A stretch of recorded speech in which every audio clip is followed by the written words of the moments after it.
Hello viewers, welcome to Suman TV. నేను జ్యోతి. So మీకు చూడగానే అర్థమైపోయి ఉంటది నేను ఎక్కడికి వచ్చేసానని. సో ఇప్పుడు నేను కొండాపూర్ బ్రాంచ్ లో ఉన్న లేయర్స్ కి వచ్చేసాను. Skin, hair, laser, cosmetology clinic కి. సో ఈ రోజు అయితే హెయిర్ ట్రాన్స్ప్లాంటేషన్ గురించి చాలా డీటెయిల్స్ మనం తెలుసుకోబోతున్నాం అనమాట. సో మరి లేట్ చేయకుండా లోపలికి వెళ్ళి మొత్తం చూసేద్దాం. చలో. సో ఇప్పుడే సెషన్ కంప్లీట్ చేసుకున్నారనమాట హెయిర్ ట్రాన్స్ప్లాంటేషన్.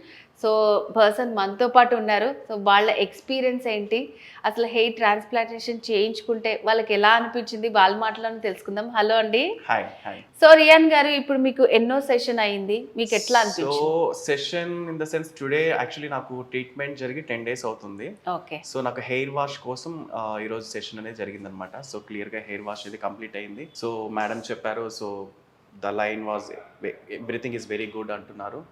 సో యాక్చువల్లీ నేను హెయిర్ ట్రాన్స్ప్లాంట్ గురించి ఆలోచించలేదు, అసలు నా మైండ్లో కూడా లేదు.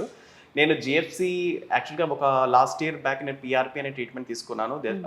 వెరీ గుడ్ రిజల్ట్ అనమాట పిఆర్పితో. దానికి పిఆర్పికి అడ్వాన్స్ జిఎఫ్సి అని చెప్పి నాకు మన క్లినిక్ వెళ్తే, లేయర్స్ క్లినిక్ వెళ్తే చెప్పారు. So I proceed with GFC clinic అని చెప్పాను నేను. సో ఆఫ్టర్ దట్ మేడం చూసిన తర్వాత సో నాకు హెచ్టీ నీడ్ ఉందని చెప్పి చెప్పడం జరిగింది. నేను హెచ్టీ అంటే నాకు చేతులు జస్ట్ ఇలా షివర్ వచ్చింది అనమాట. సో నాకు తెలియదు ఆ ప్రాసెస్ ఏంటో తెలియదు. ప్రీవియస్ ట్రీట్మెంట్ కంటే 5-7 years బ్యాక్కి ఇప్పటికి చాలా ట్రీట్మెంట్ అనేది అడ్వాన్స్ అనేది ఉంది. బట్ ఈవెన్ దాని గురించి నాకు ఎక్కువ తెలియదు. సడన్గా నాకు హెచ్టీ చేసుకోండి అని సజెషన్ ఇచ్చిన తర్వాత నేను కాసేపు ఆలోచించి భయపడ్డాను, ఎలా ఉంటుందో ఏంటో. ఆఫ్టర్ అంటే నేను నేను ప్లేబ్యాక్ సింగర్ అనమాట తెలుగు ఫిల్మ్ ఇండస్ట్రీలో. సో నా ఈవెంట్స్ క్యాన్సిల్ అవుతాయేమో, నా వర్క్ ప్రాబ్లం అయిపోతుందేమో, అది చేసుకున్న తర్వాత సైడ్ ఎఫెక్ట్స్ ఉంటుందేమో. Finally have decided to take HT అనమాట. డేర్ చేసి అని చెప్పాలంటే నాకు first time in my life ఏదైనా సర్జరీ జరిగిందంటే ఇదే నా ఫస్ట్ సర్జరీ అని చెప్పుకోవాలి. సో నాకు కొద్దిగా టెన్షన్ ఉండింది. సో అపాయింట్మెంట్ ఇచ్చారు, అలానే నేను వచ్చాను. కొద్దిగా టెన్షన్ ఉండింది, ఆబ్వియస్లీ ఖచ్చితంగా ఉంటుంది. నేను ఫేస్ చేసింది ఏంటంటే అనస్థీషియా సమ్ ఇంజెక్షన్స్ అనేది ఇస్తారు, అదొక్కటే పెయిన్. అది కూడా పెయిన్ అని చెప్పకూడదు, మనం బేర్ చేయగలుగుతాం అది ఈజీగా. మనం చిన్న చిన్న దెబ్బలు తగిలిన ఎంత ఈజీగా చేస్తాం అది చేయగలుగుతాము. వన్స్ ట్రీట్మెంట్ అయిన తర్వాత మేడం డాక్టర్ గారు నాకు క్లియర్గా ఎక్స్ప్లెయిన్ చేశారు, ఒక ప్రిస్క్రిప్షన్ ఇచ్చారు. సో ఫాలో దట్ రూల్స్ అన్నారు. ఆఫ్టర్ 2 days నాకు అంటే డోనర్ ఏరియా నుంచి బ్యాండేజ్ తీయాల్సి వచ్చింది, అంటే బ్రాంచ్కే క్లినిక్కే రావాలన్నమాట. సో వచ్చింది. ఆ 2 days ఎలా ఉన్నదంటే ఆఫ్టర్ సర్జరీ తర్వాత 2 days ఎలా ఉన్నదంటే కొద్దిగా పడుకోవడానికి ఇబ్బంది ఉంది అంతే. పెయిన్ కానీ అసలు రియల్లీ నాకు పెయిన్ అనేది నేను ఫేస్ చేయలేదు. ట్రీట్మెంట్ అనస్థీషియా ఇంజెక్షన్ పెయిన్ తప్ప ఆఫ్టర్ సర్జరీ సంథింగ్ ఏదో నాకు తల మీద ఏదో ఒక 1 kg కూడా చెప్పకూడదు, 500 grams ఏదో నాకు తల మీద పెట్టినట్టు ఫీల్ అయ్యానే తప్ప నాకు ఎటువంటి పెయిన్ అయితే లేదు. నేను ఎక్స్పెక్ట్ చేసిన దానికంటే మోర్ దాన్ నేను అంత ఎక్స్పెక్ట్ చేయలేదు యాక్చువల్గా. డెఫినెట్లీ ఏమైపోతుందో ఏంటో అనుకుంటున్నా, నేను భయపడి ఇంజెక్షన్స్ వేస్తారు, స్వెల్లింగ్ వస్తుందేమో అనుకున్నాను. నేను చాలా వరకు చూశాను ప్రీవియస్ హిస్టరీ, కొంతమంది పేషెంట్స్కి స్వెల్లింగ్ రావడము, ఇవంతా స్వెల్లింగ్ రావడం, వాళ్ళంతా చూసి నేను భయపడి టెన్షన్ పడ్డాను. ఈవెన్ సర్జరీ టైంలో కూడా నాకు 149-150 బీపీ ఉన్నింది. ఒక 5 minutes రిలాక్స్ చేసి మేడం ఈజ్ వెరీ గుడ్ అండి, డాక్టర్ సౌమ్య గారు యాక్చువల్గా she is very good. She is as a family మెంబర్లా తను నన్ను ట్రీట్ చేశారు. I'm very happy to got a treatment from layers clinic definitely. So నాకు వేరే ఏ క్లినిక్ వెళ్ళినా కూడా నేను ఇంతలా నేను హ్యాపీగా ఫీల్ అయి ఉండను ఏమో తెలియదు నాకు. ద వే ఆఫ్ ఎక్స్ప్లెయిన్ చేయడం మేడం కానీ, టెక్నీషియన్స్ కానీ, ద వే ఆఫ్ టీమ్ అక్కడ సర్వీస్ వాళ్ళంతా ప్రతి ఒక్కరు చాలా కేర్ఫుల్గా తీసుకోవడం జరిగింది. నాకు అలానే ఈ 10 days కూడా ట్రీట్మెంట్ బాగా జరిగిందని నేను అనుకుంటున్నాను, ఎటువంటి ఇష్యూస్ లేకుండా. ఈ డోనర్ ఏరియాలో కొద్దిగా లైట్గా ఇబ్బంది ఉంటుంది. సో నేనే ఫేక్ ఏం చెప్పట్లేదు, యాజ్ ఏ పేషెంట్గా నేను చెప్తున్నాను. బ్యాక్ సైడ్ కొద్దిగా ఇబ్బంది ఉండొచ్చు, కొద్దిగా అంటే అది మనం బేర్ చేయగలుగుతాం ఈజీగా. సో ఆ 2-3 days మనకు నిద్రపోవడానికి కొద్దిగా ఇబ్బంది ఉంటుంది అంతే. After that you feel very happy. Once అయిన తర్వాత ఇప్పుడు నేను అనుకుంటున్నాను నా ట్రీట్మెంట్ అప్పుడే అయిపోయిందా.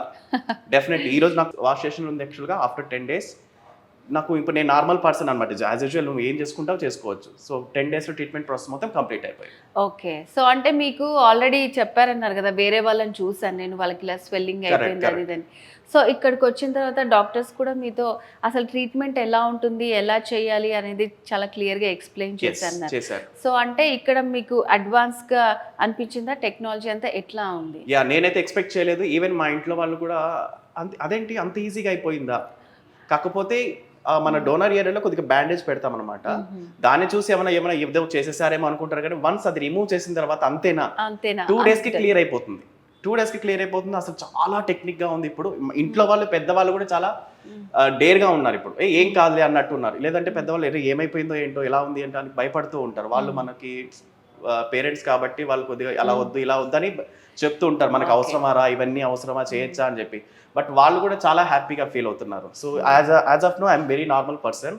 సో నాకు హెస్టీ చేసినట్టు కూడా లేదు కానీ యాక్చువల్గా చెప్పాలంటే టు బి క్లియర్ గా ఉంది. జస్ట్ నేను ట్రిమ్ చేసినట్టున్నాను. యా సీరియస్ గా ఇప్పుడు నేను చూస్తుంటే కూడా మీరు చెప్తే కానీ మాకు అర్థం కాలేదు, అంత న్యాచురల్ గా ఉంది.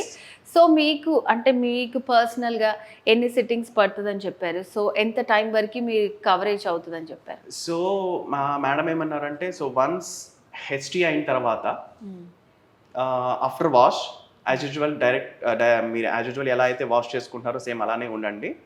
సో ఏదైతే హెయిర్ మనకు హెచ్టీ జరిగిందో ఆ హెయిర్ అనేది హెడ్ ఆఫ్ అనేది అవుతూ ఉంటుంది. మేబీ అది 1 month లో కావచ్చు, 2 months లో కావచ్చు, జరుగుతూ ఉంటుంది. After that as per prescription, doctor prescription మనము ఆ మెడిసిన్స్ ఫాలో అవుతూ చేస్తున్నట్టే డెఫినెట్గా రిజల్ట్స్ అనేది ఉంటుంది అంటున్నారు.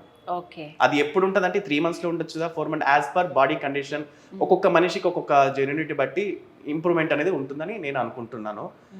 హోప్ఫుల్లీ నాకు తొందరగా వస్తుందని ఎక్స్పెక్ట్ చేస్తున్నాను. ఎంతైతే భయపడ్డారో ఇప్పుడైతే అట్లా లేదు, చాలా ధైర్యంగా. షూర్ డెఫినెట్లీ నాకు ఎప్పుడు బీపీ పెరగడం అనేది నేను ఎప్పుడు చెక్ చేసుకోలేదు. అలాంటిది ఆ ఓటీలో నాకు బీపీ పెరిగిందంటే లేదు, నేను కూల్గా ఉన్నాను, నేను నార్మల్ ఉన్నాను, అయినా సరే బీపీ పెరుగుతుంది. I'm laughing in that OT. నేను నవ్వుతున్నాను. ఈవెన్ నాకు అంటే సంథింగ్ ఏదో షివరింగ్ ఏదో అంటే మనకి సర్జరీకి వెళ్లే ముందు అవన్నీ కూడా చెక్ చేస్తారన్నమాట. ఎగ్జాక్ట్లీ, అది కూడా చెప్పాలి. సో మనకు అనస్థీషియా ఇచ్చే ముందు ఒక 1/2 hour ముందు మనకు శాంపుల్ ఒక అనస్థీషియా ఇస్తారు. అది మనకు బాడీకి సెట్ అవుతుందా లేదా అని చెప్పి. సో వన్స్ అది సెట్ అయితేనే మనం ఫర్దర్ ఓటీకి వెళ్ళి మనం అక్కడ అనస్థీషియా ఇవ్వడానికి చాలా ఇంజెక్షన్స్ అనేది ఇవ్వడం జరుగుతుంది. సో వాళ్ళు చాలా కేర్ఫుల్ గా తీసుకున్నారు అనమాట. సో హెయిర్ ట్రిమ్ చేయడం, ఇంకోటి లైన్ చేయడము, మనకు హెయిర్ ఎక్కడ దాకా ఎక్కడ కావాలి. ఒకవేళ మనం as of now I'm satisfied. Definitely I hope satisfied definitely. అంటే మనం ఏమనుకుంటామంటే మనకు ఎక్కువ హెయిర్ వచ్చేయాలి, మనకు ఎక్కువ పెట్టేసేయాలంటే మేడం అలా కాదు. సో మనకి ఎంత ఉంది, యాజ్ పర్ ఏజ్ మన ఫేస్ కి ఎంత వరకు కావాలి అని చెప్పి ఆ లైన్ ఫామ్ చేసి అక్కడ మనకు ట్రీట్మెంట్ చేయడం అనేది ఎవరు ఇప్పుడు నాకు కావాలంటాను, ఇక్కడ దాకా కావాలి అంటారు, చేసేస్తారు, దానికి ఏముంది. సో అలా కాదు కదా. సో యాజ్ పర్ నా ఫేస్ కి తగ్గట్టు ఆ లైన్ చేసి నాకు ట్రీట్మెంట్ చేయడం అనేది జరిగింది. So once again I'm very happy to as a client of Layers definitely. Okay అండి, థ్యాంక్ యూ సో మచ్. చాలా జెన్యూన్ గా రివ్యూ ఇచ్చారు. డెఫినెట్ గా ఫ్యూచర్ లో కూడా మిమ్మల్ని కలుస్తాము. షూర్ డెఫినెట్ గా కలుస్తాము. ఓకే అండి, thank you so much. Thank you so much. So viewers విన్నారు కదండి, మీకు కూడా లేయర్స్ లో ఇంకా ఏమైనా ట్రీట్మెంట్స్ కావాలి అనుకుంటే స్క్రీన్ మీద కనిపిస్తున్న నంబర్ కి కాల్ చేసి మీరు కంప్లీట్ డీటెయిల్స్ తెలుసుకోవచ్చు.